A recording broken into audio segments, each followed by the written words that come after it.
Irmãos, nós estamos lendo o Sermão da Montanha. Ontem, aqui em Osasco, celebramos Santo Antônio, nosso padroeiro, mas eu juntei o evangelho de ontem com o de hoje, dois curtinhos, então nós podemos fazer o comentário integral desse trecho do Sermão da Montanha. Nosso Senhor diz: ouvistes o que foi dito, olho por olho e dente por dente. Eu, porém, vos digo, não enfrenteis quem é malvado. Outras traduções dizem, não resistais ao perverso. Eu prefiro essa segunda tradução. E aí vem a glosa. Ele comenta por quê. Ou melhor, ao invés de dizer por quê, ele como que desenvolve essa ideia. Se alguém te dá um tapa na face direita, oferece também a esquerda. E às vezes a gente fica um pouco perplexo quando escuta essas coisas, porque dá a impressão de que o cristão, ele sempre tem que sair em desvantagem. Então, além de apanhar na cara direita, você vai dar à esquerda ainda. Depois, se alguém te abrir um processo para tomar a túnica, dê também o manto. Se alguém te forçar a andar 1 quilômetro, caminha 2. Dá a quem te pedir e não vires as costas a quem te pede emprestado. Parece que o cristão tem que ser alguém que é o que o mundo chama de uma pessoa besta, né? As pessoas dizem, você é muito besta, você deixa todo mundo se aproveitar de você, todo mundo, de repente, fazer de você o que quiser, né? Mas a lógica do Evangelho é mais profunda.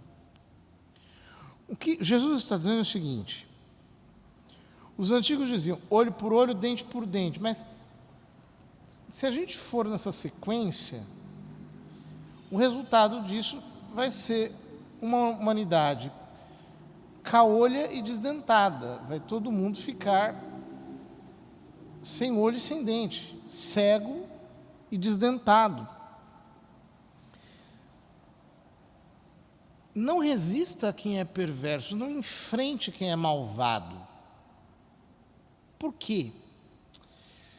Porque o cristão que entra em consórcio, em troca, com alguém que não presta, com alguém que é ruim, já está em desvantagem.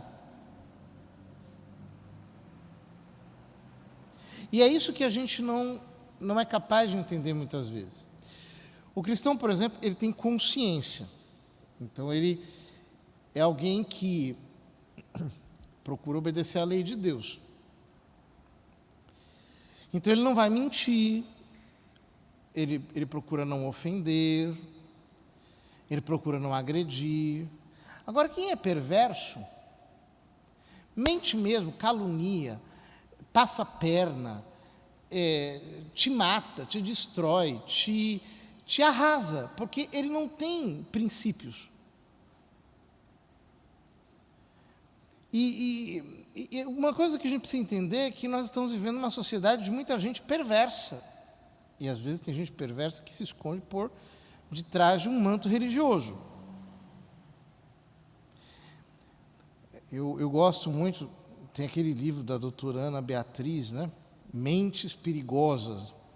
Depois que eu li aquilo, deixei sempre, eu já comprei até 2, deixei um assim de reserva. Por quê? Né? Ela explica lá que tem 4% da sociedade é constituída de psicopatas. Quer dizer, pessoas que não têm nenhum tipo de senso moral, que não tem sentimento de culpa nenhum, que passam a perna mesmo, que são golpistas, que fazem os outros sofrerem e estão contentes com isso, e que aprontam e saem com a cara deslavada, não se sentem constrangidos, e que são profundamente engajados e que criam as suas rodas de apoio, fazendo-se depois de pessoas muito respeitosas, muito até espirituais, etc., mas que não prestam e que não medem esforços para se manterem ou para conquistarem as suas posições. E não se sentem minimamente culpados por destruírem os outros. Até justificam isso. Dizem, não, é que o fulano é assim, ele tem essa característica, ele é de outro jeito. E passam por cima que nem trator. Não estão nem aí. Que nem a Jezabel, né, da primeira leitura. Passa por cima, mata, destrói. E o que Jesus está dizendo é, olha, se te der um tapa, prefira apanhar na outra cara do que entrar numa briga com gente desse tipo de caráter, mau caráter. Não entre em rota de colisão. E às vezes é assim, porque o que acontece? Às vezes você tem um vizinho, por exemplo, né? Que ele bota o som nas alturas da sexta-feira, sábado, bota lá o forró, o funk, sei lá que música do diabo, e aquilo vai a madrugada inteira e não está nem aí para você. Você é vizinho, poxa vida, que o senso de sociedade deveria nos fazer, né? Como qualquer pessoa honesta, né? A gente acorda de manhã cedo, procura falar baixinho para não atrapalhar, procura não fazer muito barulho. Mas o vampiro lá do demoniado não está nem aí. Né? Passa como um trator mesmo. Bom, se você for entrar em rota de colisão com essas pessoas, a dor de cabeça que isso vai te dar é muito grande. Então, às vezes o cristão, ele é penalizado pela sua honestidade mesmo. Ele tem que mudar, tem que suportar em silêncio. Por quê? Porque o mal por si só se destrói. É uma questão de tempo.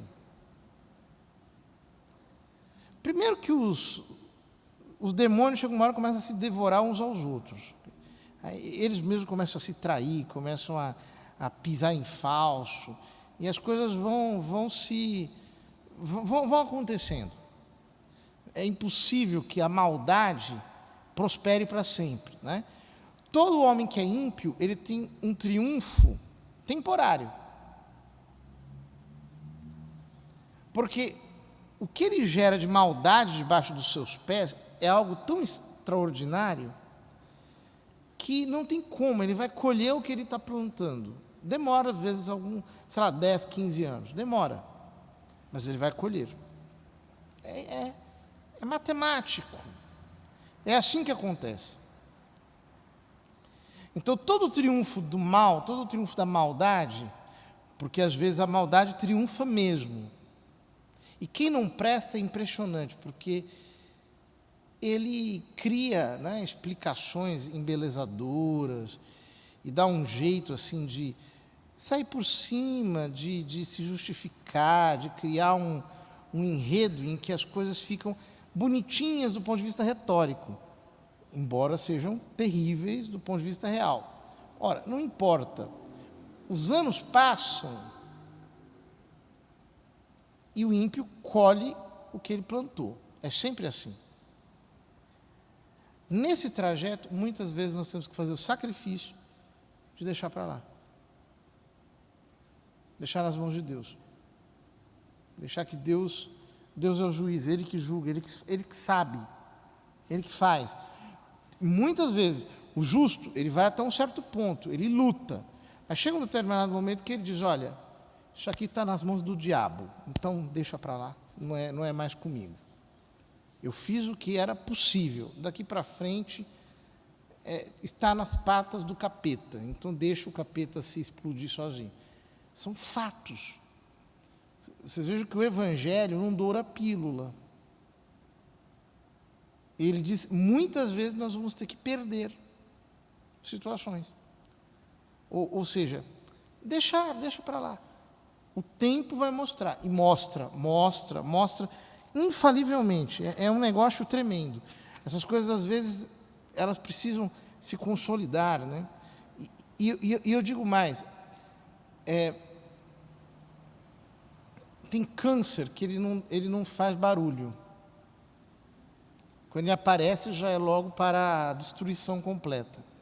Então, muitas vezes, nós teremos que ter a paciência de ver o mal se tornar crônico, se tornar uma metástase, até que ele mesmo se destrua.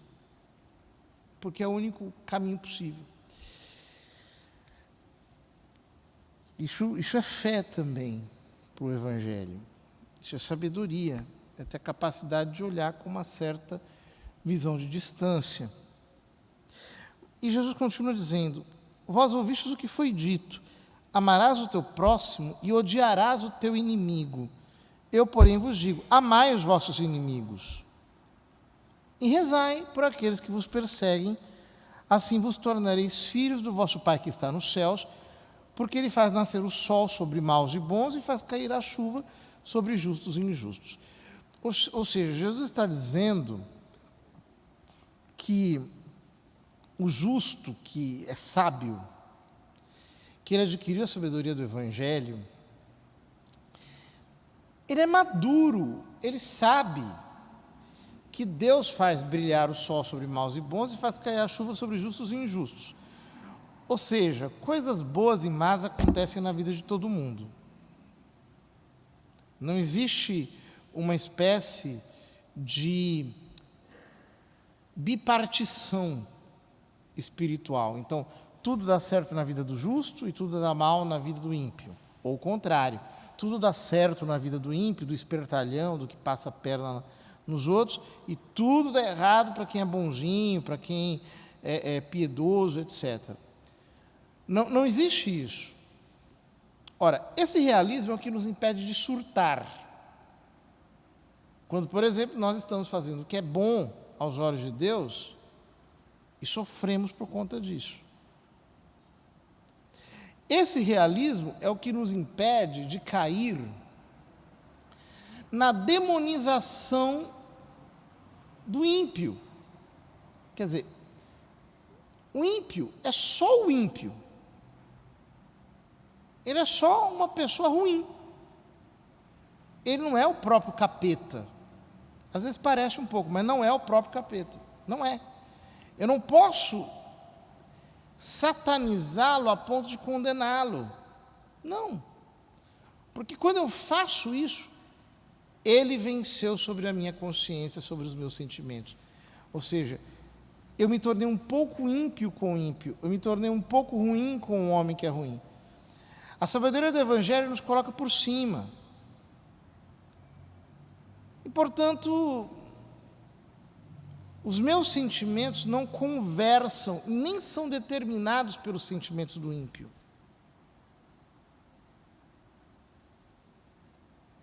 Eu tenho um coração cheio de amor. É claro que todos nós somos cristãos, mas também somos seres humanos. Então, de vez em quando, a gente tem estômago, né? Não é que a gente vai aguentar sorrir sempre, cumprimentar lá a caterva dos hipócritas, né? Oi, tudo bem? De vez em quando a gente também tem que ter o direito de se reservar um pouquinho de dignidade, faz parte da vida. Mas por dentro, pelos nossos sentimentos, nós temos sentimentos bons. Ou seja, o cristão é alguém que ele quer o bem. Ele quer realmente o bem. Ele quer a conversão. Ele fica contente quando o ímpio se arrepende. Ele reza por isso. Ele torce por isso. Ainda que saiba que nem sempre isso vai acontecer, porque a maldade do coração humano bloqueia a graça divina. E São Paulo mesmo disse, né? Não extingais o Espírito Santo. Porque nós temos essa capacidade sinistra de bloquear a ação dele pela nossa maldade. Ou seja, o que Jesus está nos ensinando aqui é que o nosso coração tem que ser marcado por uma bondade obstinada, mesmo quando nós somos hostilizados pelo lado da impiedade. Somos bons, queremos o bem, rezamos pelo bem, abençoamos. E eu digo a vocês uma coisa, já conheci muita gente perversa, inclusive algumas pessoas que se dizem até espirituais. Conheci pessoas dessas pessoas assim que não se convertem de verdade. Então o que acontece? Elas não entendem isso que Jesus diz aqui. Então elas funcionam do seguinte modo: quem está do meu lado é de Deus, quem está contra mim é do demônio. Então eu vou fazer de tudo e rezar e trabalhar para que o meu adversário, quem está do outro lado, caia. Já vi gente assim. É o que eu chamo de católico-umbeiro, que é o católico que tem a mentalidade de um feiticeiro, né? Que ele usa a oração na toada de macumba para destruir os outros, né? É uma desgraça. Essa gente sempre se destrói. A vida fica parada, paralisada, infértil, tudo acaba. Chega um momento em que morrem na amargura, morrem completamente sós, abandonados, porque é muita maldade, é muita malícia junta. Então a gente não precisa se preocupar com nada disso. Se o nosso coração for bom, se os nossos sentimentos forem de perdão, de paz, de bondade, de misericórdia, se nós estivermos fazendo aquilo que é bom, que é justo, que é correto, nós não precisamos ter medo de nada disso. Isso não nos toca, não nos atinge, porque a maior proteção do justo, a maior proteção do ímpio é a bondade, é o amor. Isso é um escudo de proteção. Isso é habitar no esconderijo do Altíssimo. Portanto, se Jesus diz, olha, não vá arranjar briga com o perverso, não é sábio isso, deixa o perverso se autodestruir. Ao mesmo tempo ele diz, não perverta o teu coração, não deixa que o perverso vença sobre os seus sentimentos, pelo contrário, vença a perversidade com sentimento de amor, de paz, amando, saudando, porque isso é ser perfeito, isso é ser filho do Pai, isso é se parecer com Deus Pai, que é bom sempre com todos. Vamos pedir ao Senhor que nos ensine a ser assim. E quando nós estivermos debaixo da marcação dos malditos, não nos impressionemos com essas coisas. Que não gostam de mim, porque me odeiam, porque querem me prejudicar. Não, eles estão se prejudicando ao fazerem isso. Está todo mundo vendo, as pessoas estão enxergando. Deus está vendo. As coisas estão acontecendo de um modo que a gente não consegue perceber, mas nada disso passa desapercebido. Os partidarismos, os favoritismos, a perseguição sobre quem é bom, isso está tudo sendo observado. Há olhos espirituais que estão atravessando tudo e todos, no fundo, sabem bem do que se trata. Nós não precisamos ter medo disso. Da nossa parte, espalhemos amor, bondade, perdão, graça, misericórdia, bênção, por todos os lados. Semeemos isso. E, sobretudo, deixemos que a luz da graça brilhe através de nós. Porque se o cristão fosse alguém que tivesse que fazer alguma vingança, a nossa vingança é a nossa felicidade, é a nossa paz. É que aquilo que a gente planta cresce. É o brilho, a graça de Deus que está em nós. Essa é a nossa vingança. Quer dizer, ao longo de toda a história, os justos foram perseguidos. E sempre o que eles fizeram deu certo. Enquanto que os ímpios são assim, eles vão construir impérios, não fica nada, não tem nada mais do Império Babilônico, nem do Império Macedônico, nem do Império Romano, nem do Império Carolíngio, nem do Império Merovingio, nem do Império Napoleão. Acabou tudo. Nada, não ficou nada, não ficou nem poeira, só ficou más lembranças e más recordações. Enquanto que a semente do justo se propaga pela sua própria virtude. Essa é a nossa vingança. É o bem de Deus, a graça que prevalece através de nós. Aonde nós estivermos, nós seremos luz do Senhor. E aonde os ímpios estiverem, eles serão apenas isso: desgosto. As pessoas estarão com eles porque tem que estar. O justo, pelo contrário, é filho da bondade. E por isso, a sua bondade se comunica aos outros e todos querem estar com ele, porque sabem que ele é habitado pelo Deus que realmente é bom.